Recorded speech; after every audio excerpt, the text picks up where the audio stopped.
Good morning, and welcome to another episode of Ask Elly Intuitive Insights and Your Questions Answered. Good morning, good morning, good morning if you're joining us live.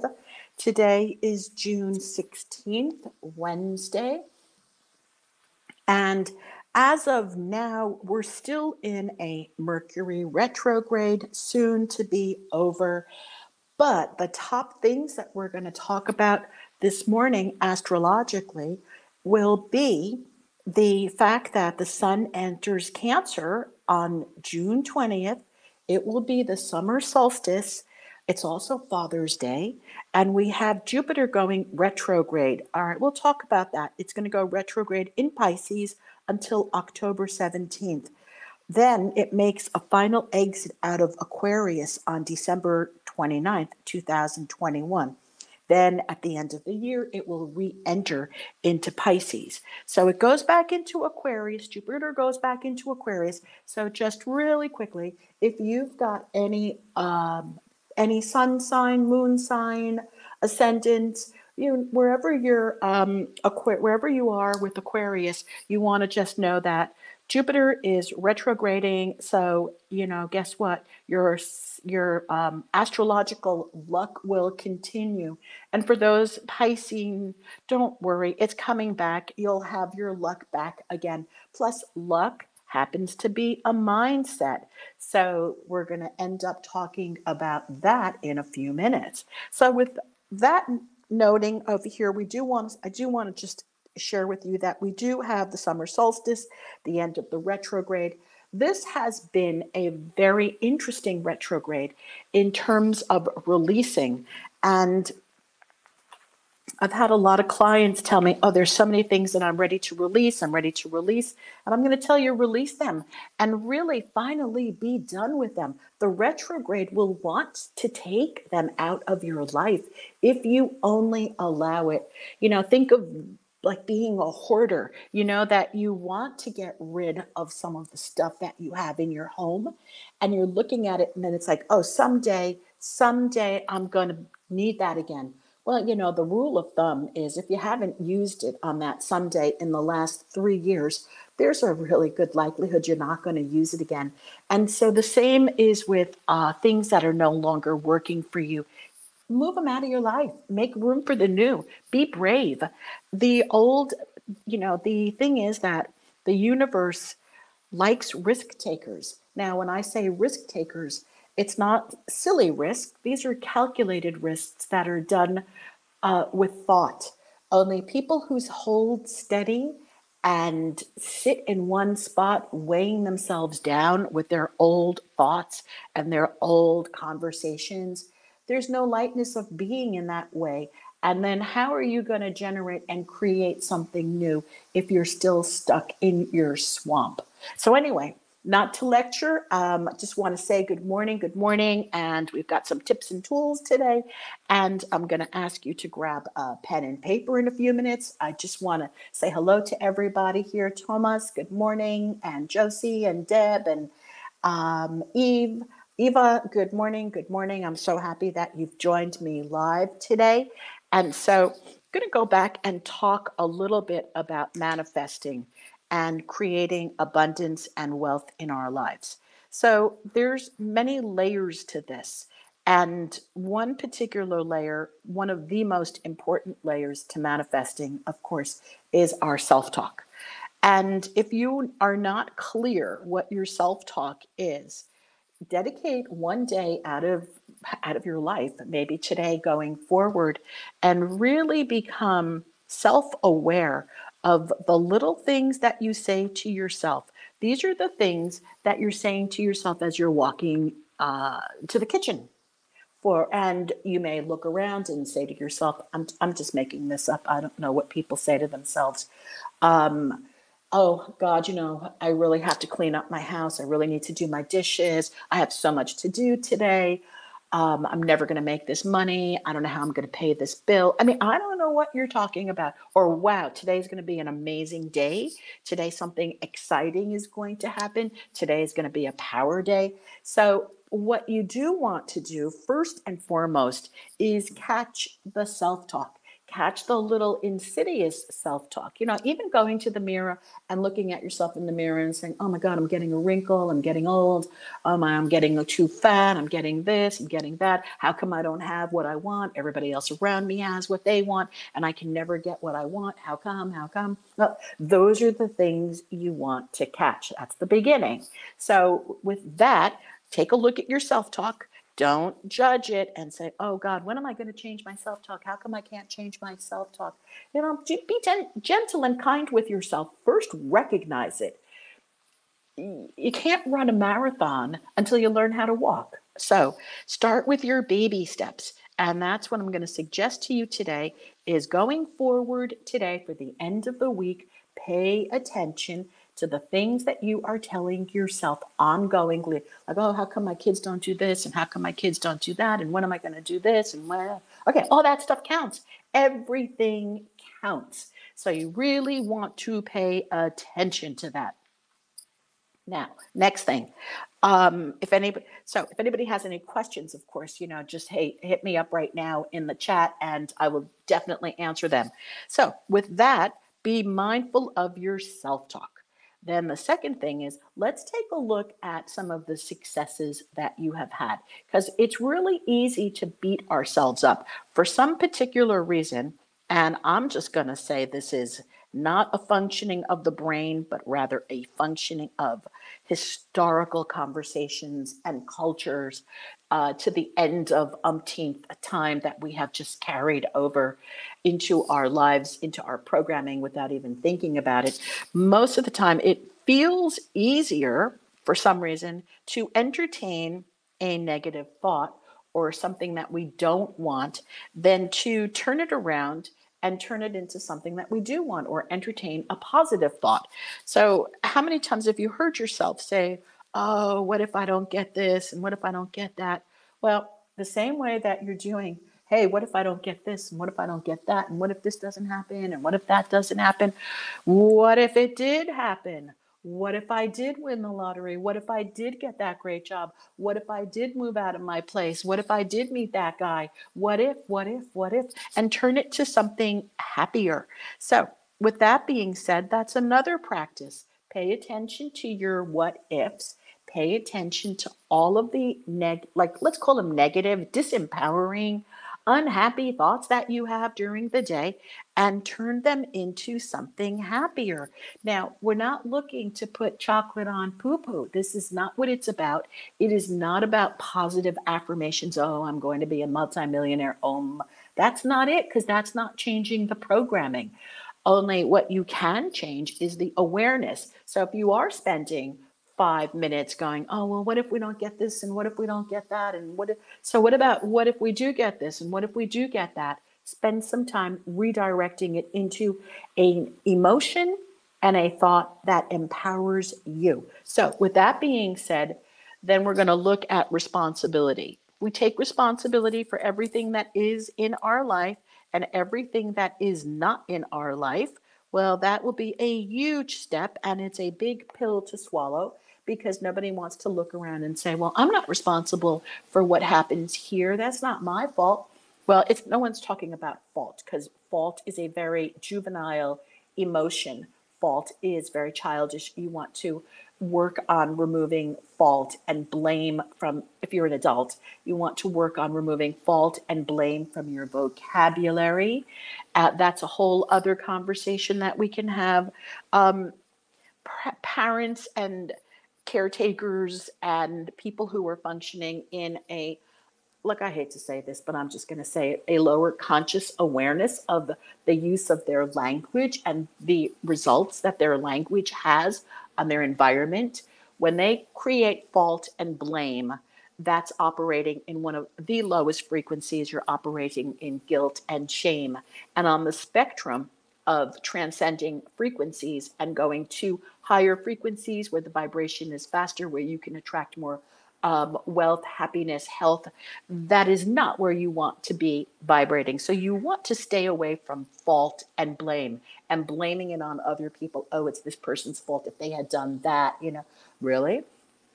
You want to take a look at it and say, well, perhaps I needed to have hired someone else to do it. And then check your intuition, because somewhere along the line, you probably realized that you needed to have hired somebody else if you look in hindsight. Another conversation, though. Anybody have questions about any of this stuff? I just want you to go back now and look at your responsibility that you are taking for yourself and your life. Okay. Now, next thing, after we take responsibility and we have a cognitive awareness of what we are thinking and what we are saying to ourselves and other people, then we want to look at some of our past experiences of where we have manifested. And if you take a look at your past experiences of where you have manifested something, I want you to write down right now. I'm going to give you a few minutes, just like we were, this isn't a live interactive podcast. So I'd like you to write down 3 things on your own paper so that you have a neural net of remembering 3 things that you have manifested in your life that were really powerful and really made you happy. These were big things that you manifested. So if you could just write that down, and I'm going to give you a few seconds to do that. All right, I'll be right back.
Hey, everybody, did you write down a few things that you manifested?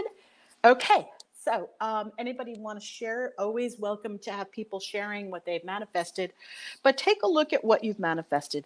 And then in this manifestation, what I'd like you to do is look at what it was in your energy field that had you manifest this. So, for example, were you feeling powerful? Were you feeling determined? Were you feeling focused? Were you feeling a need? And when I call a need, let's call it you were hungry. Okay. Oh, so someone here manifested a free trip to Hawaii. Wow. Congratulations. More gratitude. Awesome. Awesome. So, what was it that had you manifest these things? Was it, again, I'm just throwing these out. Were you focused? Were you hungry? And when I'm saying hungry, was there a desire? This was something that you really desired to do. You really wanted it. So, one of the things that I have noticed in manifestations is that when we are hungry for something and we really want something to enter into our lives, as human beings, we will do what it takes to have that happen. However, this gets into the level of this gets into a level of complacency and contentment, and it gets into the frequency where you're at. So, example, let's take a particular thing. If anybody wants to be brave enough on this podcast and just type in something that they'd like to manifest. Look, it's anonymous, and the chats are not saved, and I won't read your name out loud.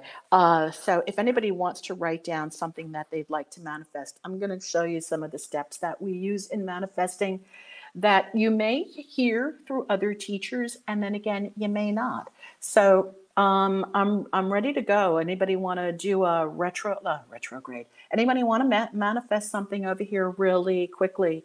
That they Okay, we got one. All right, soulmate. Yay. Thank you. Brave. All right, let's go. So here's some easy tips and techniques. First of all, you want to at take a look at all the things that you have manifested in your life. You don't have to share them with me right now, but I want you to take an accountability and say, well, I manifested this and that and this and that. Okay, then, so here's your accountability. So then you want to do some self-talk. I have manifested successfully before, and I can manifest successfully again.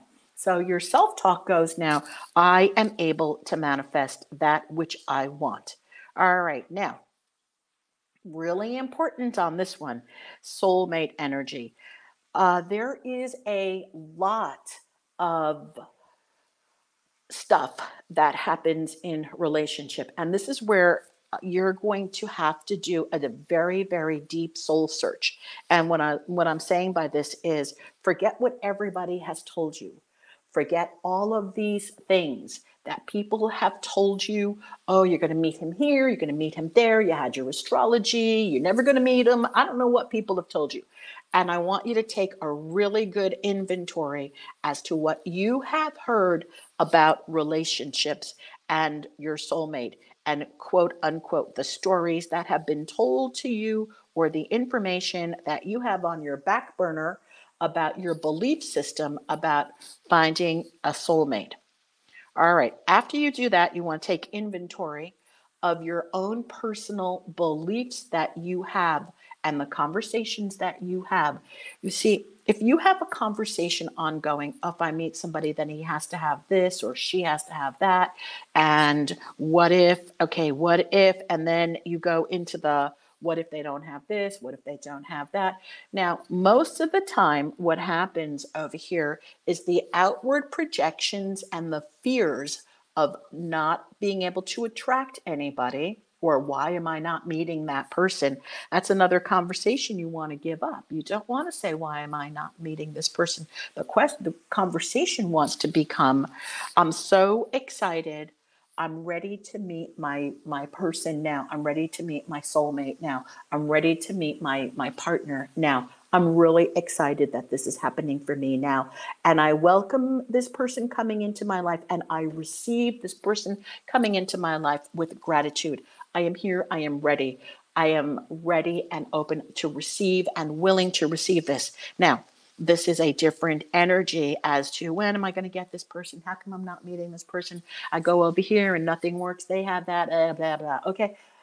Very different self talk, very different energy. And you cannot lie to the universe. And this is really important. You can lie to yourself with your words. You cannot lie to the frequencies.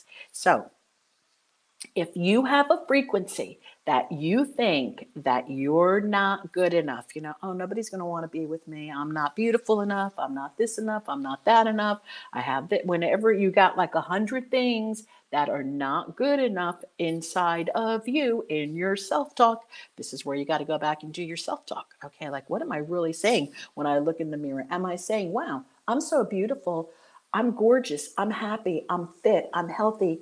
People love to be with me. People love to be in my presence. My guy's going to love being with me. My guy loves being with me because I love being with me. So now you want to get completely honest with what it is that you're feeling about yourself and what it is that you're self-talking.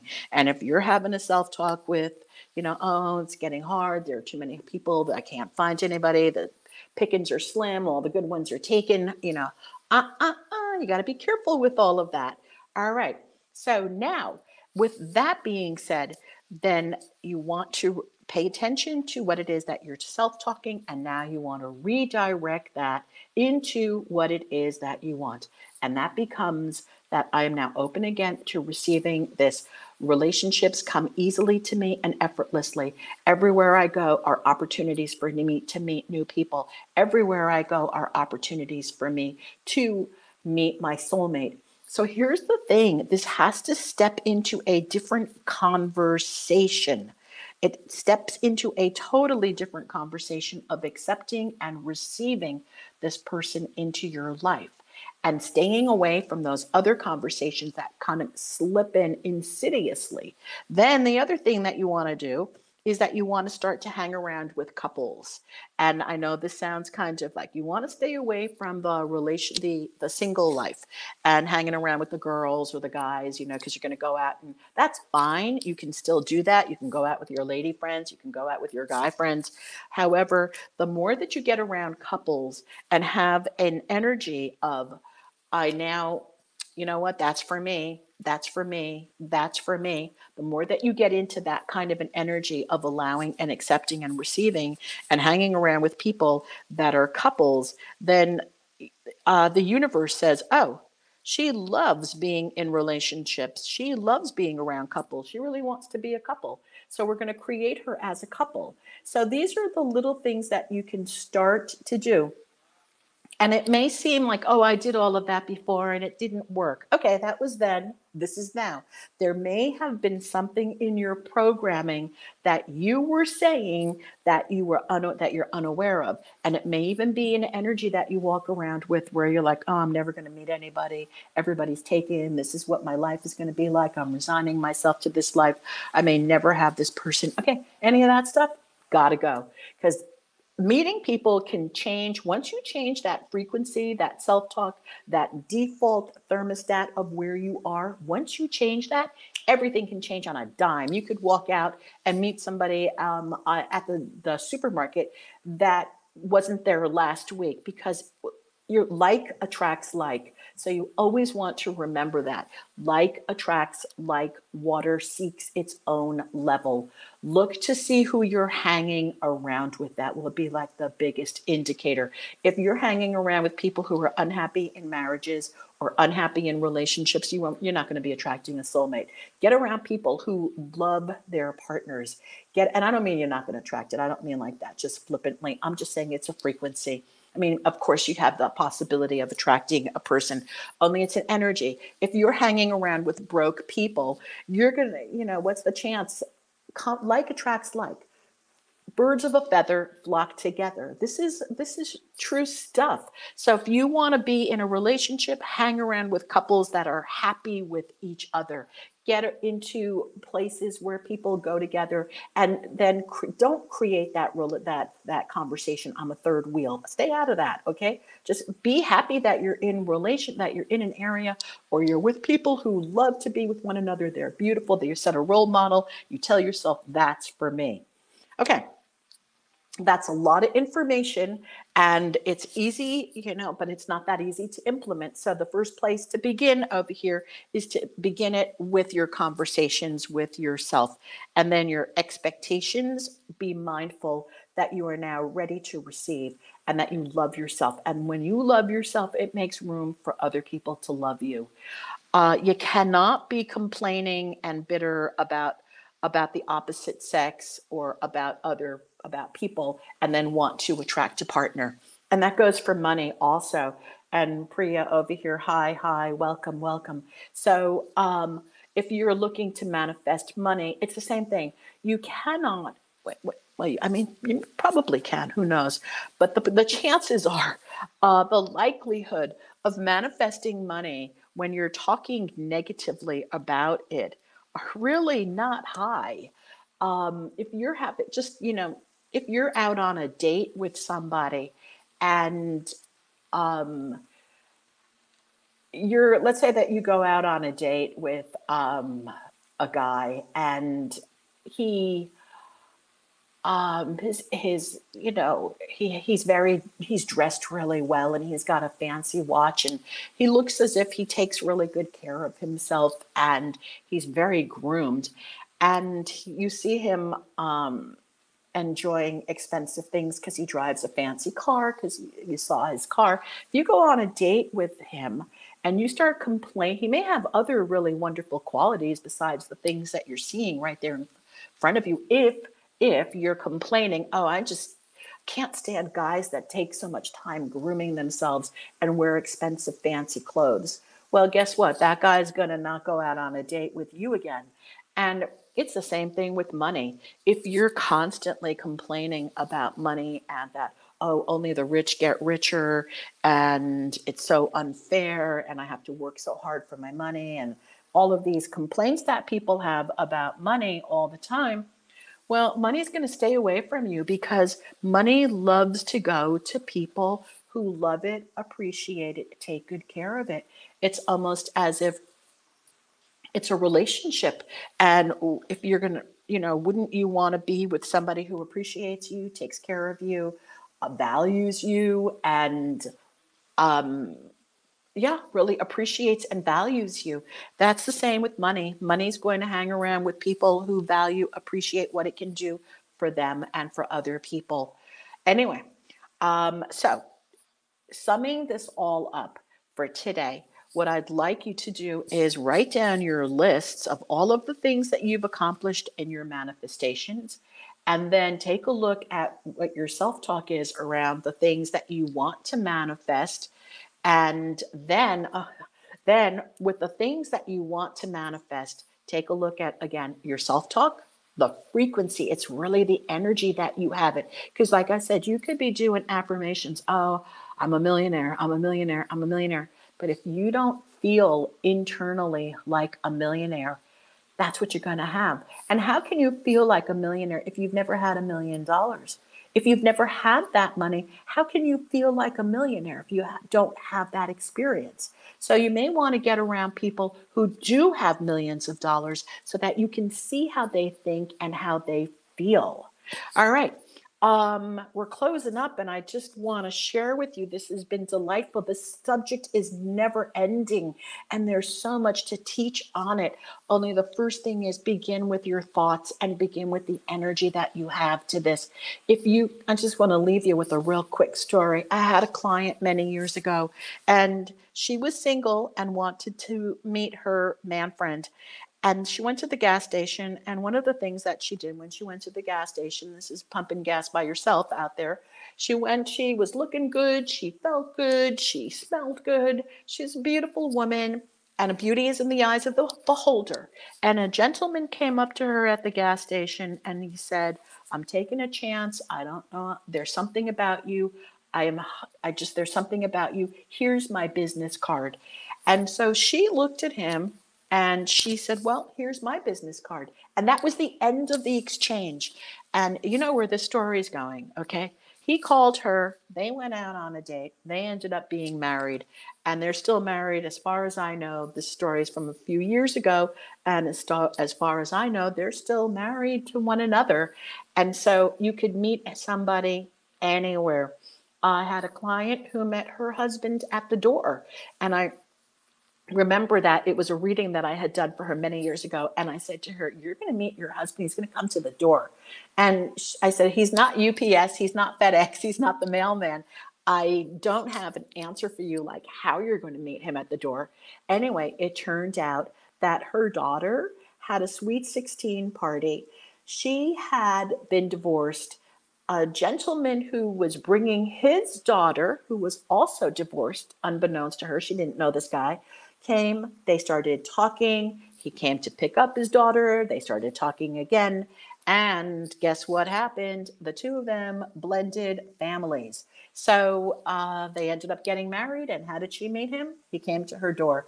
So we just never know where we're going to meet our soulmate, but we have to be in the frequency and in the self-talk of allowing it. And that is the same thing with money. You want to start to pay attention to your feelings and thoughts about money. And if you want money to come into your life, think of it as somebody or something that you really want to welcome and embrace in your life because of all the wonderful things that money can provide you and the people you can help with it. Okay, wow. This has been a really super, super fast 30 minutes today. Thank you all for being here. Thank you for your comments, and thank you for your sharing your manifestations and manifesting selling your homes and manifesting bringing in your relationships. And I have a feeling that by the time we do our next podcast, if you've done some of this work and pay attention to your thoughts and alter them and get around conversations that are inspiring and with people who have what you have, we're going to change up this. We're going to be emailing me and telling me, hey, guess what happened? I did boom, boom, boom. All right. I wish everybody a very, very happy weekend, a happy Father's Day, a very empowering solstice. Remember, use this energy powerfully to get what you want. All right, everybody, you know something amazing is happening today, so just go and embrace it. Lots of love, everybody. Thanks for joining me. Bye.